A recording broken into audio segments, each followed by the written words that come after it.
Seoul national university और Korea brain research institute के शोधकर्ताओं ने पाया है कि एरोबिक व्यायाम चूहों में एक प्रोटीन बनाने की प्रक्रिया को शुरू कर सकता है। यह प्रोटीन दिमाग को छोटी अवधि की यादों को लंबी अवधि की यादों में बदलने में मदद करता है। शोधकर्ताओं ने एक चूहे को उसके घर वाले पिंजरे से निकालकर एक शॉक पिंजरे में डाला। उसे 3 मिनट तक उस माहौल का आदी होने दिया गया। फिर उसे 2 सेकंड का बिजली का झटका दिया गया, जिसके साथ ही व्हाइट नॉइज, एक तरह की आवाज की एक पल्स भी दी गई। 1 मिनट बाद चूहे को वापस उसके घर वाले पिंजरे में भेज दिया गया। अगले दिन चूहे को फिर से शॉक पिंजरे में ले जाया गया। 3 मिनट तक माहौल का आदी होने दिया गया और फिर सिर्फ आवाज की पल्स दी गई। इसे सुनते ही ज्यादातर मामलों में चूहे वहीं जम गए, क्योंकि उन्होंने उस आवाज को बिजली के झटके की उस अप्रिय याद से जोड़ लिया था। दूसरी बात, शोधकर्ताओं ने चूहों को एक टेस्ट पिंजरे में डाला, जिसके 2 कोनों पर एक जैसी चीजें रखी थीं। उन्हें उन चीजों को देखने पर रखने के लिए 5 मिनट का समय दिया गया। अगले दिन उनमें से एक चीज को हटाकर उसकी जगह दूसरी चीज रख दी गई। चूहों की उन चीजों के बीच फर्क करने की क्षमता का आकलन इस बात से किया गया कि उन्होंने नई चीज को देखने पर रखने में कितना समय लगाया। तीसरी बात, चूहों को एक ऐसे टैंक में तैरने के लिए कहा गया जिसमें रंगीन पानी भरा था और उसके अंदर एक प्लेटफॉर्म डूबा हुआ था। जो चूहा दिमागी तौर पर ज्यादा तेज था, उसे उस प्लेटफॉर्म की जगह याद करने में कम समय लगा।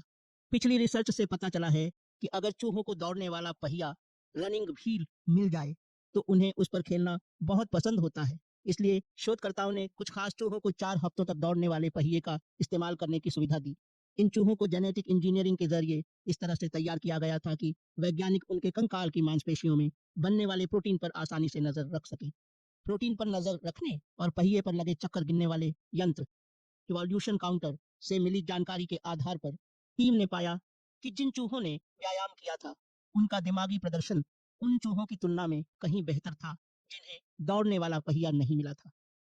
जब टीम ने चूहों के ब्लड प्लाज्मा और दिमाग की जांच की, तो उन्हें कंकाल की मांसपेशियों से निकले कई प्रोटीनों का स्तर उन चूहों की तुलना में ज्यादा मिला जो ज्यादा शारीरिक गतिविधि नहीं करते थे। इनमें सबसे खास प्रोटीन सर्पिना 1 ई था। सर्पिन एक ई दिमाग तक पहुंचता है, जहां यह हिप्पोकैम्पस में न्यूराइड बनने की प्रक्रिया को बढ़ाता है। हिप्पोकैम्पस ही लंबी अवधि की यादों को पक्का करने के लिए जिम्मेदार होता है। शारीरिक रूप से निष्क्रिय चूहों को सर्पिना 1 ए का इंट्रावीनस इंजेक्शन देने से उनकी सोचने समझने की क्षमता, कॉग्निटिव परफॉर्मेंस में भी सुधार हुआ। शोधकर्ताओं ने लिखा कि उनके अध्ययन का मुख्य केंद्र नर जानवर थे, ताकि लिंग आधारित शारीरिक और व्यवहारिक विभिन्नताओं के संभावित प्रभावों से बचा जा सके, और यह भी कि भविष्य में ऐसे और अध्ययनों की जरूरत है जिनमें दोनों लिंगों में सर्पिना 1 ई के जरिए होने वाले संज्ञानात्मक बदलावों की तुलनात्मक जांच की जा सके।